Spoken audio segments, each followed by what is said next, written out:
만나서 반갑습니다. 소중한 나 무한행복 시간입니다. 우리 중생들은 누구나 행복하기를 원합니다. 모든 살아있는 존재들은 괴로움에서 벗어나기를 원하고 고통에서 벗어나기를 원합니다. 살아있는 모든 존재는 행복하기를 원합니다. 물론 그 행복의 기준은 저마다 다르겠죠. 각자 행복의 기준은 다르겠지만 어쨌거나 자기들만이 원하는 자신들만의 행복을 간절히 원하고 있습니다. 근데 세상이 그렇지 못합니다. 중생들이 살아가는 세상 자체가 불만족스럽고 고통이고 괴로움이 가득합니다. 오죽하면 부처님께서는 이 윤회 세상에 일어나고 있는 모든 존재들, 그 존재들 자체가 다 괴로움의 연속이다라고까지 말씀을 하셨겠습니까? 태어나서 괴로움이고 태어나면 늙고 병들고 죽음이 기다리고 있기 때문에 괴로움입니다. 살아가면서 사랑하는 사람을 못 만나서 괴롭고 미워하는 사람을 자꾸 봐야 돼서 괴롭습니다. 구하고 싶은 게 있는데, 얻고 싶은 게 있는데, 가지고 싶은 게 있는데 구하지 못해서, 얻지 못해서, 가지지 못해서 괴롭습니다. 이와 같이 이 세상을 살아가는 우리 중생이란 존재는 몸과 마음 자체가 영원하지 못한 불완전한 존재에 불과할 뿐입니다. 그래도 이 속에서 진정한 행복을 얻기 위해서, 영원한 행복을 얻기 위해서 부처님께서 제시한 방법이 바로 마음 수행입니다. 마음을 수행해서 마음을 잘 닦아서 완전한 깨달음을 얻게 된다면, 모든 번뇌가 소멸하게 된다면, 탐욕과 성냄과 어리석음이 완전히 소멸하게 된다면 그것이야말로 진정한 영원한 행복이 될 것이다 라고 부처님께서는 말씀하셨죠. 하지만 우리 중생들이 지금 당장 이 인생을 살아가면서 시급한 것들이 있습니다. 사실 머리 깎은 스님들이나 무슨 마음 공부, 마음 수행, 마음의 깨달음, 해탈과 열반, 탐진치 삼독의 소멸, 모든 번뇌망상에서 벗어남, 이런 것들을 추구하지만 대부분의 많은 사람들은 지금 당장 자기들이 해결해야 할 굉장한 시급한 일들이 많습니다. 먹고 사는 문제도 있고, 애도 키워야 되고, 애 키우려면 돈도 많이 들고, 집값은 팍팍 오르고, 뭐 등등 얼마나 많은 시급한 일들이 있습니까? 그런데 각자 사람들마다 똑같이 사람으로 태어났고, 똑같이 대한민국에 태어났고, 똑같이 서울에 살고 있다 하더라도 각자 살아가는 모습들은 저마다 다 차별이 있습니다. 어떤 사람은 조금 더 여유 있고 넉넉하게 살아가는 사람이 있고, 또 어떤 사람은 하루하루 겨우겨우 버티듯이 그렇게 힘겹게 혹은 핍박받으면서 살아가시는 분들도 있을 겁니다. 어떤 분은 건강하게 살아가시는 분들도 있고, 어떤 분은 항상 몸이 아프고 병약하게 살아가시는 분도 계실 겁니다. 어떤 분은 항상 마음이 즐거운 분도 계시겠지만 어떤 분은 하루하루가 이 마음이 지옥같이 답답하고 힘든 분들도 굉장히 많을 겁니다. 왜 중생들 살아가는 모습은 다 이렇게 차별이 있을까요? 부처님 경전에 보면 부처님께서는 이 모든 게 자신이 지은 업이다라고 말씀하셨습니다. 모두가 자신이 지은 업이기 때문에 항상 내가 지었던 악업을 소멸해야 되고 항상 선업을 짓기 위해서 노력해야 된다라고 부처님께서는 경전에서 누누이 말씀하셨습니다. 그래서 이번 생에 일어나고 사라지는 이 모든 현상 자체가 그냥 이번 생에서만 이루어지고 이번 생에서만 사라지는 것이 아니라 과거 전생에서부터 시작 없는 머나먼 과거에서부터 지금에 이르기까지 서로가 지은 업보와 서로의 인연법의 힘에 의해서 유지가 되었던 것이고, 지금 내가 짓고 있는 나의 이 업과 내 주변에 있는 사람들이 지었던 업의 서로의 인연의 흐름 때문에 또한 미래 세상에 수많은 현상들이 펼쳐지게 됩니다. 그래서 부처님의 경전에 보면 이 중생들의 살아가는 이 세상은 수레바퀴와 같다면, 돌고 도는 수레바퀴와 같다면, 그 수레바퀴의 가운데에 수레에 박혀있는 못이 바로 업이라고 했습니다. 수레에 박혀있는 가운데에 있는 쐐기가 바로 업이다. 이 쐐기에 의해서 바퀴가 돌고 돌고 돌듯이 이 업에 의해서 이 세상의 윤회가 끊임없이 펼쳐지고 펼쳐지고 있습니다. 이 윤회 세상 안에서 똑같이 사람으로 태어나도 조금 더 행복한 사람이 있고 조금 더 답답하고 불행한 사람들이 있습니다. 이 모든 것이 다 평등하게 행복하고 이 모든 것이 다 아무런 괴로움 없이 모두 다 그 행복을 다 누릴 수만 있다면 얼마나 좋겠습니까? 하지만 이것은 하늘에 있는 신들조차도 인간의 운명에 개입할 수가 없다고 합니다. 왜냐? 자신이 지은 업은 자신이 받아야 되기 때문입니다. 부처님께서도 관세음보살님께서도 지장보살님께서도 그렇게 중생들을 제도하고 중생들의 고통과 괴로움을 소멸시키고 중생들을 영원한 행복의 길로 이끌어주고 싶어도 그게 불보살님 마음대로 되지 않는다고 합니다. 왜냐? 자기가 지은 업은 자기가 받기 때문입니다. 그래서 불교에서는 부처님이 아무리 중생들을 제도하고 싶으셔도 아무리 보살님들, 수많은 보살님들, 관세음보살님과 지장보살님 같은 그런 훌륭한 성인들께서 우리를 제도하고 싶어 하셔도 내 스스로 닦지 않으면 불보살님이 나를 구제하지 못한다라는 그런 말이 우리 불교에서는 전해지고 있습니다. 결국 온전히 모든 행복과 불행은 자신의 책임인 것입니다. 그리고 이 인생을 살아가면서 힘들고 괴롭고 답답한 사람들이 내가 지은 악업, 내가 지은 업장을 조금이라도 정화하고 조금이라도 소멸하기 위해서 마음을 닦고 부처님의 가르침을 배워나가고 기도하고 염불하고 수행을 하는 것입니다. 왜 이렇게 사람들이 살아가는 게 힘들까? 결국은 자기의 업입니다, 여러분. 내가 지은 업을 내가 받고 있는 겁니다. 하지만 사람들은 너무나 어리석고 번뇌의 힘이 강해서 이와 같은 인과법과 이와 같은 인연법을 사람들은 쉽게 믿지 못한다고 합니다. 모든 사람들이 자신의 과거 전생을 다 볼 수 있다면, 모든 중생들이 자기가 지은 업을 자기가 받는 그 현상을 똑똑하게 꿰뚫어 볼 수 있다면 아마 이 세상 사람들 중에 악업을 짓는 사람들은 상당히 많이 줄어들게 될 것입니다. 그리고 악업이 줄어들 만큼 사람들의 선업의 힘은 강해지게 될 겁니다. 사람들의 선업의 힘이 강해지면 그만큼 우리가 살아가는 이 세상이 조금 더 편안하고 조금 더 행복해질 것입니다. 하지만 우리 중생들은 탐욕과 성냄과 어리석음의 힘이 강해서 부처님의 경전을 봐도 부처님의 경전을 있는 그대로 믿지를 못합니다.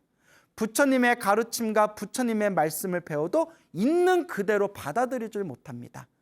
그래서 불교 신자 중에서도 혹은 부처님의 가르침을 수행하고 있는 분들 중에서도 간혹 윤회를 믿지 않는다든가 업을 믿지 않는다든가 업보를 믿지 않는 분들이 제법 있는 것 같습니다. 심지어 머리를 깎은 분들 중에서도 신도들에게 강의를 할 때 마치 윤회와 업이 없다라는 식으로 그냥 이 순간에 노력하면 된다라는 식으로 이야기하시는 분도 계십니다. 물론 이 순간에 노력하면 분명히 그것은 굉장히 좋은 선업을 짓는 하나의 행위입니다. 하지만 내가 지금 이러한 상황에 처하게 된 것 자체가 내가 과거 전생에서부터 지었던 나의 업이었고 내가 지은 인연법이었다고 부처님께서는 분명히 경전에서 수많은 경전에서 누누이 말씀하고 계시는 겁니다. 그렇기 때문에 저는 우리 불자 여러분들께서 부처님의 말씀을 공부하고 부처님의 경전을 공부하고 이해되어지지 않는다고 해서 그것을 내 마음대로 부처님의 가르침을 재단해서는 안 된다. 내 마음대로 부처님의 가르침, 부처님의 경전을 내 마음대로 계산하고 내 마음대로 그 수준을 바꾸어서는 안 된다. 저는 이렇게 말씀드리고 싶습니다. 그냥 내 마음을 비우고 온전하게 부처님의 가르침을 따르시기 바랍니다. 부처님 가르침은 닦아도 닦아도 손해볼 것이 없습니다. 부처님께서는 우리들에게 돈을 많이 내라고 하신 적도 없으시고, 부처님께서는 우리들에게 몸을 바치고 팔을 자르고 다리를 자르고 평생 나한테 복종해라 라고 가르치시는 분도 아닙니다. 부처님께서는 온전하게 네 복은 네가 지어야 된다.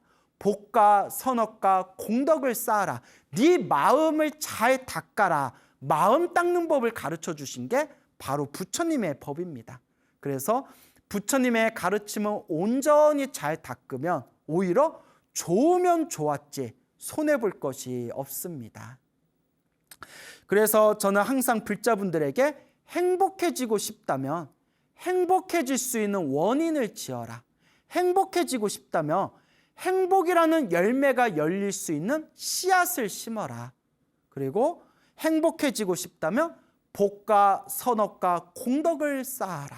지금 힘들고 지금 괴롭고 지금 답답하다면 끊임없이 마음을 닦고 수행을 하고 기도를 하면서 업장을 소멸해라. 업장을 소멸해야 된다라고 간곡하게 권유하는 것입니다. 그래서 소나무를 오랫동안 시청하신 많은 불자분들께서 실제로 열심히 기도하시고 업장 소멸을 하면서 복과 선업을 꾸준히 짓다 보니까 너무나 마음이 편안해지고 너무나 주변에서 힘들고 괴로웠던 일들이 많이 잠잠해지고 또한 몸과 마음이 많이 안락해졌습니다 라고 그렇게 저한테 직접 이야기하시는 그런 불자님들이 굉장히 많습니다. 굉장히 많습니다. 그래서 우리 불자님들 힘들고 괴롭고 답답할 때일수록 기도해야 됩니다. 힘들고 괴롭고 답답할 때일수록 복을 짓고 선업을 쌓아야 됩니다.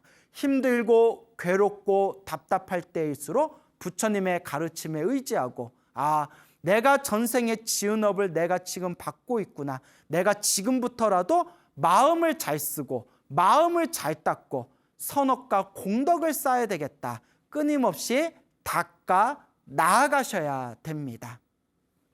얼마 전이었습니다. 어느 40대 중반에 어느 여성 불자님이 찾아오셨습니다. 이 보살님께서 하시는 말씀이 당신은 어렸을 때부터 가난에서 벗어난 적이 없었다고 합니다. 어렸을 때부터 가난에서 벗어난 적이 없었고 성인이 된 뒤에도 무슨 일을 해도 그렇게 일이 꼬이고 힘들고 괴롭고 답답한 일들이 생기면서 성인이 된 뒤에도 무언가를 자꾸 하려고 하더라도 제대로 이루어진 적이 없었다고 합니다. 심지어는 몇 년 전에 큰 암에 걸려가지고 그 암 치료하는 데 있어서 굉장히 마음고생도 너무나 많이 하셨다고 합니다. 그래서 지금 40대 중반인데 지금 기초수급자로 살아가고 있습니다. 그분이 일을 하고 싶어도 지금 너무나 몸의 체력이 약화되고 또한 큰 병을 앓고 나서 치료하는 과정에서 체력이 많이 떨어졌기 때문에 일을 하고 싶어도 제대로 된 일을 찾거나 또한 일에 집중할 수가 없는 그런 상황이었던 겁니다. 너무나 힘들고 괴롭고 답답할 때 정말 몇 번씩이나 이 세상에 대해서 모든 미련을 끊고 싶었을 때 그때 우연히 광우 스님의 소나무를 보게 되었다고 합니다. 소나무를 이렇게 듣다가 그때 제가 이런 이야기를 했다고 합니다. 너무나 힘들고 괴로울 때 기도를 해라. 간절하게 기도를 해라. 간절하게 기도를 하면 반드시 불보살님이 내가 살아날 길, 살아날 구멍 하나는 우리들에게 반드시 뚫어주실 것이다.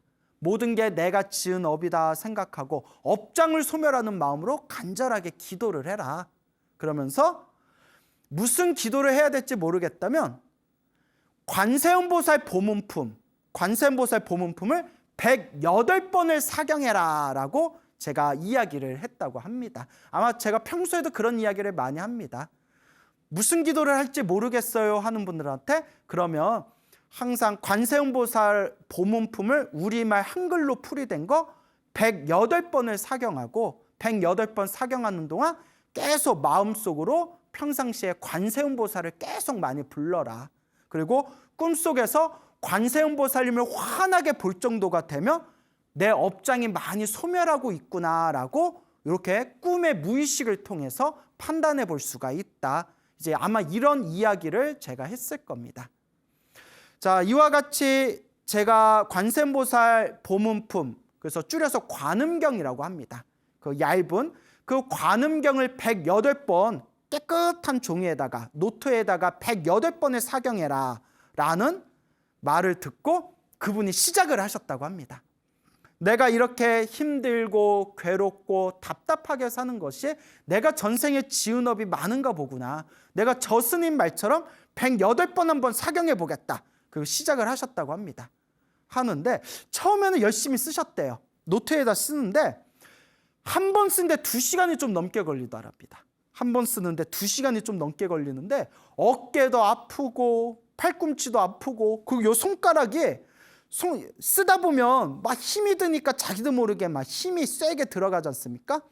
요 손가락이 연필에 푹 이렇게 자국이 드러날 정도로 그렇게 뼈가 거의 휘기 직전까지 계속 쓰셨다고 합니다.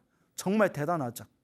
그런데 그분 말씀이 쓰고 108번을 목표로 쓰다 보니까 온갖 마장이 다 나타나더랍니다.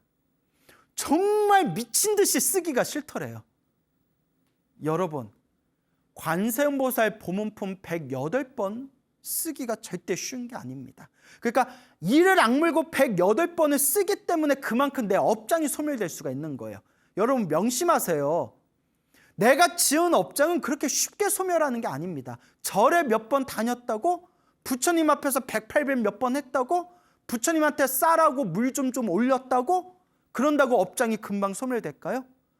절에 가서 천도제 몇 번 지냈다고 업장이 소멸될까요? 아닙니다.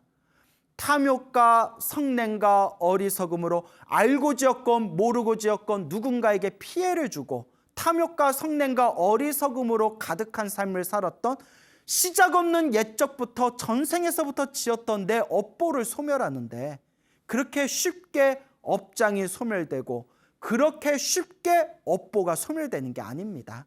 기도 좀 했다고 다 업장 소멸되면 저는 벌써 부처가 됐을 겁니다. 그렇게 쉬운 길이 아닙니다. 그래서 쓰는데 5만 가지 마장이 다 일어나더랍니다. 막 정말 쓰기가 싫어서 미친 듯이 쓰기가 싫어가지고 책조차 쳐다보기가 싫더래요. 그리고 쓰면서도 과연 이게 효과가 있을까? 이거 광우 스님이 뻥친 거 아닐까? 이거 부처님한테 속고 있는 거 아닐까? 아니 이거 관세음보살 보문품 108번 쓴다고 이게 다 효과가 있으면 세상에 힘든 사람 하나도 없겠네? 뭐 하여튼 5만 가지 망상과 생각이 나면서 기도하는데 자꾸 자기 스스로가 방해를 하더랍니다. 제가 평상시에 항상 이런 말씀을 드렸을 겁니다. 업장이 두꺼운 사람들일수록 기도에 집중을 못한다. 정말 업장이 두꺼운 사람들이 기도를 해야 되는데 정말 업이 두꺼운 사람들이 기도를 잘 안 합니다. 그리고 정말 업장이 두꺼운 사람들이 기도를 시작해도 제대로 집중을 못합니다. 왜냐? 내 업보가, 내 업장이 계속 내 마음을 뒤흔드는 겁니다. 그래서 업보의 장애물, 업장입니다. 번뇌와 5만 가지 망상에 내가 수행하고 마음 닦고 내가 내 업장을 소멸하는 이 수행의 길을 자꾸 방해하고 장애를 하고 자꾸 내 마음을 뒤흔드는 겁니다. 누구나 기도하고 수행해서 처음부터 술술 잘 되면 우리 중생들은 벌써 다 도인됐을 겁니다. 그런데 쉽지가 않습니다. 5만 가지 생각이 일어나고 5만 가지 망상이 일어나면서 아무리 108번 사경을 하려고 하더라도 너무나 힘들고 괴롭더랍니다. 그거 몇 번씩이나 때려치려고 했대요. 이게 바로 고비입니다. 여러분, 기도할 때 이 고비를 넘기셔야 됩니다. 누구나 기도할 때 이런 고비가 옵니다. 열심히 기도하다가 이거 효과가 있나? 못 믿겠어. 이거 다 뻥 같아. 그러면서 기도하고자 하는 내 의지를 꺾어버립니다. 심지어 기도를 열심히 해서 가피를 받고 불보살님의 가피의 확신이 딱 세워진 사람조차도 기도하다가 한 번씩 이런 마장이 뒤흔들 때가 있습니다. 이게 바로 중생의 무섭고도 무거운 업장의 에너지입니다. 이 고비를 넘기셔야 됩니다. 스님, 이 고비를 넘기기가 너무 어려워요. 어렵죠. 제가 거듭해서 말씀드리지 않습니까? 쉬우면 우린 벌써 다 도인됐다. 어렵기 때문에 닦으면 닦을수록 그 내가 지은 나쁜 업보가 정화되어지는 겁니다. 그래서 보살님이 너무나 힘들고 괴로우면서 울면서 썼대요. 울면서. 쓰기 싫어 하면서 정말 울면서 억지로 정말 이를 악물고 쓰셨대요. 왜냐? 그분이 목표를 세웠답니다. 어떤 목표냐? 효과가 없어도 좋다. 효과가 없어도 좋고 이게 다 뻥이어도 좋다. 무조건 나를 이기는 마음으로 내 자신을 극복하는 마음으로 그냥 되든 안 돼도 무조건 108번을 목표로 끝까지 써보자. 그렇게 이를 악물고 쓰셨다고 합니다. 정말 대단한 분입니다. 그리고 울면서 쓰기 싫어 하면서 억지로 쓰던 관세음보살 보문품 108번 사경을 마치고 난 뒤에 대성통곡을 하셨답니다. 너무 기뻐서, 너무 감격에 벅차서, 자기 자신이 너무 기특해서 내가 쓰기는 다 썼구나. 그리고 대성통곡을 하셨답니다.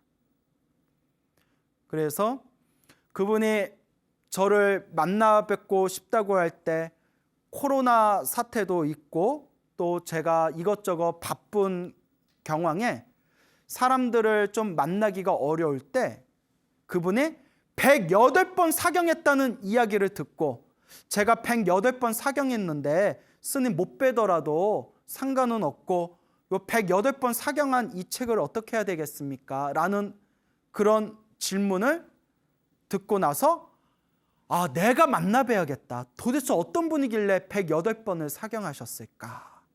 그래서 제가 그분한테 그 시간을 내 가지고 미리 약속을 잡아서 언제라도 꼭 와주십시오. 제가 한번 직접 뵙고 싶습니다. 얼마나 존경스러워요. 그분이 막 울면서 쓰셨다니까. 내가 이런 분을 안 만나면 오히려 내가 죄를 짓는 기분일 것 같더라고요. 그래서 그분을 만나 뵙게 되었습니다. 그분이 108번을 사경을 하시고 자기가 살아왔던 삶이 너무나 힘들고 괴롭고 답답하고 너무나 고통스러웠다고 말씀을 하시면서 제가 지은 업장을 참회하는 마음으로, 업장을 소멸하는 마음으로 억지로나마 108번을 사경했습니다 라고 말씀하시더라고요. 그래서 그분께 질문을 드렸습니다. 꿈에서 관세음보살님이 환하게 나타나시는 걸 보셨습니까? 꿈에서 불보살님이 환하게 나타나는 것을 보셨습니까? 여러분, 중요한 게 있습니다. 저는 수행이 어느 정도 깊어지신 분들한테는 절대 꿈에 집착하지 말라고 말씀드립니다. 절대 꿈에 집착하지 말아라. 다만 내가 기도를 하면서 업장이 소멸되어진 현상, 내가 기도하고 수행하면서 내 선업이 점점 늘어나고 있는 그런 현상을 꿈에서 유추해 볼 수 있다는 게 밀교경전에 나옵니다. 여러분, 저는 항상 우리 불자 여러분들한테 무언가 법문을 하거나 설법을 할 때 최대한 부처님 경전에 근거를 둬서 저는 설법하려고 노력합니다. 그래서 꿈에는 집착할 필요가 없지만 제가 업장 소멸을 위해서 기도하는 분들한테 그런 꿈 얘기를 여쭤보는 거는 밀교에 있는 경전의 가르침을 근거로 삼아서 제가 이렇게 이야기를 풀어나가는 것이죠. 하지만 꿈에 집착할 필요는 없습니다. 다만 그 보살님에게 108번 사경하면서 꿈에서 관세음보살님이 환하게 나타나는 걸 꿈에서 보셨냐? 그거는 내 잠재의식, 내 무의식에 저장되어져 있는 나쁜 에너지들이 정화되면서 그렇게 불보살님 같은 위대하신 성인의 모습을 꿈에서 이렇게 보는 경우가 있기 때문입니다. 그분이 제가 업장이 두꺼워서 그런지 못 봤습니다 이러더라고요. 못 봤습니다. 그래서 제가 보살님, 웬만한 사람들은 관세음보살 보문품 108번 사경할 정도 되면 웬만한 사람들은 꿈에서 관세음보살님을 보통 칭견을 합니다. 근데 보살님이 이렇게 열심히 사경을 했는데도 꿈에서 불보살님의 환한 모습을 잠재의식에서 보지 못했다는 것은 보살님이 정말 전생에 업이 좀 두꺼웠나 봅니다 하니까 제 말이 기분 나쁘더라도 보살님이 정말 전생에 업이 두꺼웠던 것 같습니다. 그러니까 요 보살님이 인정을 하시더라고요. 스님, 예, 인정합니다. 제가 인정합니다 라고 말씀을 하시더라고요. 그러면서 대화를 하면서 대신 그분이 꿈에서 스님 꿈은 많이 꿨더라고요. 스님 꿈을 꾸면서 어딘가 진흙에 막 빠졌는데 스님이 구해주는 꿈, 뭐 구출해주는 꿈, 이런 꿈들은 꾸셨더라고요. 그래서 제가 말씀드렸죠. 바로 그겁니다. 꿈속에서 스님들이 나타나서 이렇게 힘들고 곤란한 상황에 빠져있을 때 이렇게 구해주시는 꿈 자체가 내 나쁜 업장이 정화되고 있다는 잠재의식의 하나의 상징적 표현입니다. 밀교경전에 보면 그런 내용들이 나오거든요. 그래서 이제 그렇게 말씀을 드리면서 그래도 보살님, 꿈에서 불보살님이 환하게 보일 때까지 더 열심히 기도하셔야 됩니다 라고 했더니 예, 스님 그러겠습니다 라고 답변하시더라고요. 그래서 제가 그분께 이제 질문을 했죠. 기도하면서 어떻게 스스로 가피를 받았다고 생각을 하십니까?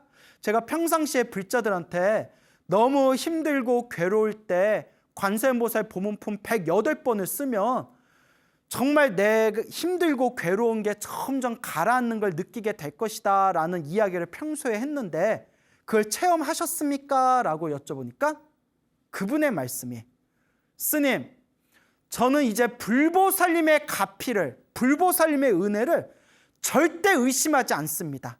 저는 체험을 한 것 같습니다 라고 말씀을 하시더라고요. 제 마음이 얼마나 기쁘든지요. 그렇잖아요. 제가 어때요? 체험해 보셨어요? 가피를 받으신 것 같아요?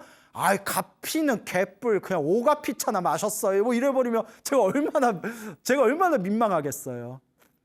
예, 스님 체험을 한 것 같습니다. 그래, 어떤 체험을 하셨습니까? 하니까 항상 매일매일이 전쟁같이 항상 속 시끄러운 일이 생기고 항상 매일매일 안 좋은 일들이 생겼는데 관세음보살 보문품을 계속 사경하는 그 동안에 한 번도 나쁜 일들이 안 생겼다고 합니다. 점점 나쁜 일들이 속 시끄러운 일들이 점점 줄어들면서 자기 주변에 자신을 괴롭히던 수많은 일들이 차분하게 가라앉는 것을 생생하게 경험을 했다고 합니다. 그리고 정말 108번 사경하면서 무슨 자기가 엄청난 로또에 당첨이 되었다거나 기적같이 무슨 하늘에서 무슨 황금 덩어리가 떨어졌다거나 이런 거는 없었지만 점점 자기를 힘들게 했던 주변 일들이 점점 안정되고 편안해지고 그리고 알게 모르게 조금씩 좋은 일들이 생겼다고 합니다. 흔히 말하는 행운이라고 부를 만한 좋은 일들이 조금씩 생기면서 정말 보이지 않는 무언가가 나를 도와주는 것 같다라는 느낌을 확연하게 받았다고 합니다. 바로 그게 가피죠. 그러면서 제가 질문을 던졌습니다. 보살님이 기도를 시작할 때 보살님이 이루고 싶은 게 만약에 10점이었다면 10점 만점 중에서 기도를 마치고 난 뒤에 만족감이 내가 불보살님의 가피를 받은 것 같다라고 느껴지는 만족감이 10점 만점 중에서 몇 점 정도 되는 것 같냐, 점수로 한번 찍어봐라 했더니 7점은 넘는 것 같습니다 라고 하더라고요. 7점은 넘는 것 같습니다. 여러분 생각해 보세요.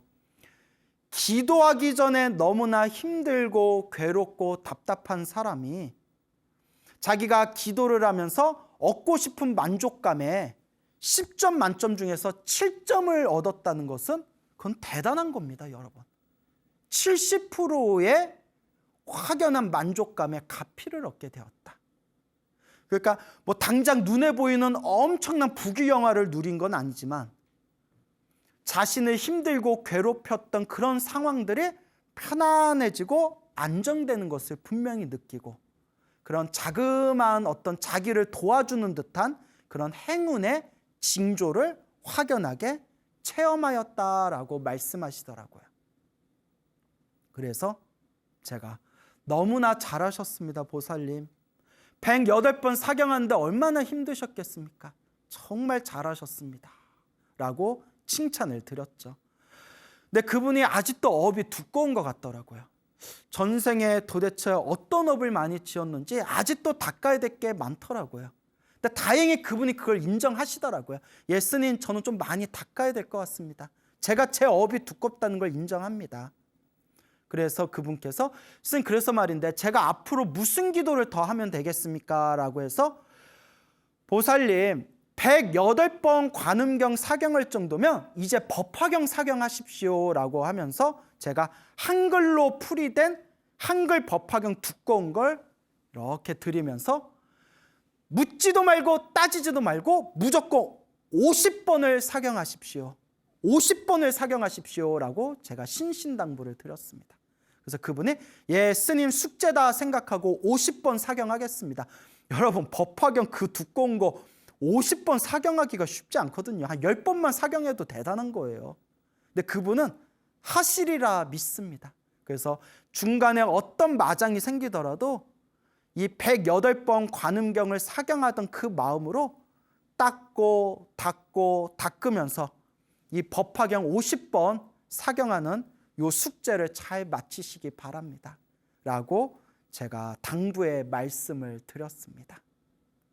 어쨌거나 이렇게 너무나 힘들고 괴롭고 답답할 때 관세음보살님을 염불 하면서 관세음보살 보문품 108번을 사경하고 마음의 확연한 가피를 느끼고 체험하고 너무나 마음이 편안해졌다라는 그 불자님을 보면서 오히려 제가 더욱더 큰 어떤 환희심을 느낀 순간이었습니다.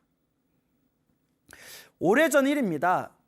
저와 친하게 지낸 스님이 계셨는데 이 스님에게 동생이 있었어요. 남동생이 있었는데 스님께서는 이제 머리 깎고 출가하고 오랫동안 남동생을 보지 못했다고 합니다. 보통 스님들이 이제 머리 깎고 출가하면 세속 인연하고 좀 많이 벌어지게 되거든요.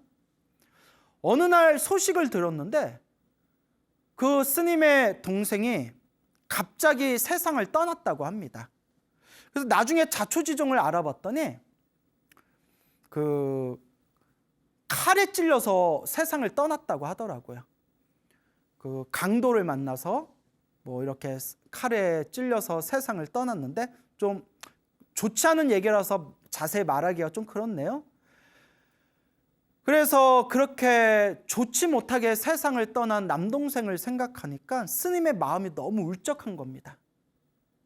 그래서 스님이 남동생을 위해서 무엇을 해줄 수가 있을까 생각을 하다가 49일 동안 매일매일 그 세상을 떠난 동생을 위해서 금강경을 독송해 줬다고 합니다. 매일매일 금강경을 독송해 주고 사시불공 때마다 세상을 떠난 동생의 극락왕생 발원을 위해서 항상 축원을 올렸다고 합니다. 매일매일 금강경을 읽어주고 매일매일 사시불공 때마다 스님들이 항상 이렇게 축원문을, 신도도 축원문을 읽어주지 않습니까? 그래서 세상을 떠난 동생의 극락왕생을 발원해 줬는데 49일이 다 될 때쯤에 스님께서 꿈을 꾸셨다고 합니다. 꿈을 꿨는데 저 멀리서 동생이 이렇게 걸어오더랍니다. 동생이 걸어오는데 느낌이 이상해서 이렇게 쳐다보니까 동생 배에 이렇게 칼이 꽂혀져 있더랍니다. 그걸 보고 스님이 울컥한 거예요. 울컥? 얼마나 아플까? 그러면서 스님이 동생을 이렇게 안아줬답니다. 배에 칼이 꽂힌 동생을 싹 안아줬대요. 토닥 토닥 하고 안아주는 순간 동생의 배에서 칼이 쑥 빠지더랍니다. 배에 꽂혀 있던 동생의 칼이 쑥 빠지더니 동생이 환한 미소를 지으면서 즐거운 표정으로 저 하늘로 사라지는 꿈을 꿨다고 합니다. 스님이 꿈에서 탁 깼는데 꿈에서 깨고 나니 눈가에서 이제 눈물이 촉촉한 거예요. 그러면서 좋은 데 갔겠구나, 좋은 데 갔겠구나 라는 생각이 들더랍니다. 그래도 그 동생분이 전생에 한 가닥 복은 있어서 이렇게 기도 열심히 하는 스님을 형으로 만나 비록 마지막에 좋지 못한 상황 속에서 세상을 떠났지만 마지막 가는 저승길이 그래도 스님이었던 형 덕분에 마지막 저승길은 편안하지 않았을까 생각을 해봅니다. 우리 중생들이 살아가다 보면 이와 같이 힘들고 괴롭고 답답한 일들이 많습니다. 인생이 참 내 뜻대로 펼쳐지지를 않습니다. 이럴 때 우리 불자들이, 우리 수행자들이 의지할 수 있는 길은 결국 수행밖에 없습니다, 여러분. 행복도 불행도 내가 지은 업이라고 했을 때, 좋은 일도 나쁜 일도 내가 지은 인연법이라고 했을 때, 너와 나의 만남이란 것이 시작 없는 옛적부터 꼬이고 이어져 온 서로의 인연법이라고 했을 때, 그것을 풀 수 있고 그것을 닦을 수 있고 그것을 정화할 수 있는 방법은 무엇일까요? 결론은 수행입니다. 정답은 수행입니다. 해답은 수행입니다. 힘들고 괴롭고 답답하십니까? 수행하시기 바랍니다. 기도하시고 염불하시고 사경하시고 절을 하시고 복과 선업과 공덕을 쌓으시기 바랍니다.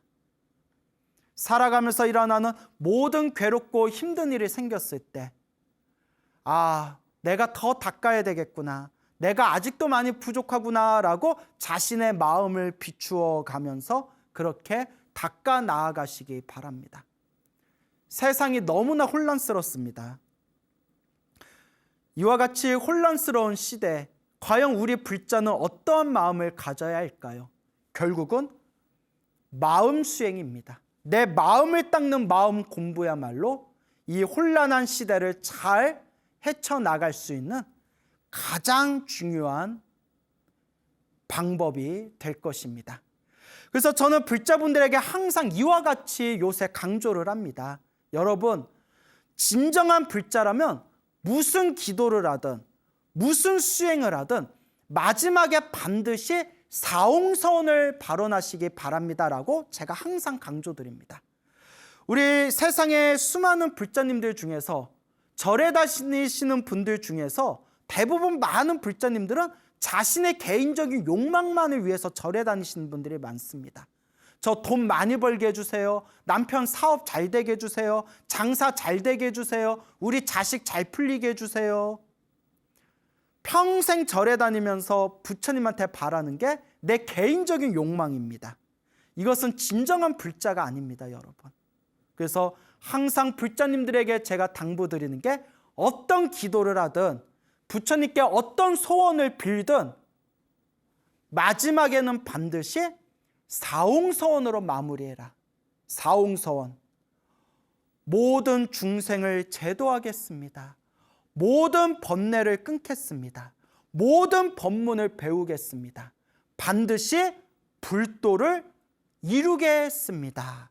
모든 중생 다 함께 성불하여 지이다라는 이 사홍서원의 가르침이 우리를 진정한 괴로움의 소멸과 진정한 행복의 길과 모든 중생이 안락할 수 있는 진정한 깨달음의 길로 우리를 인도해 줄 겁니다.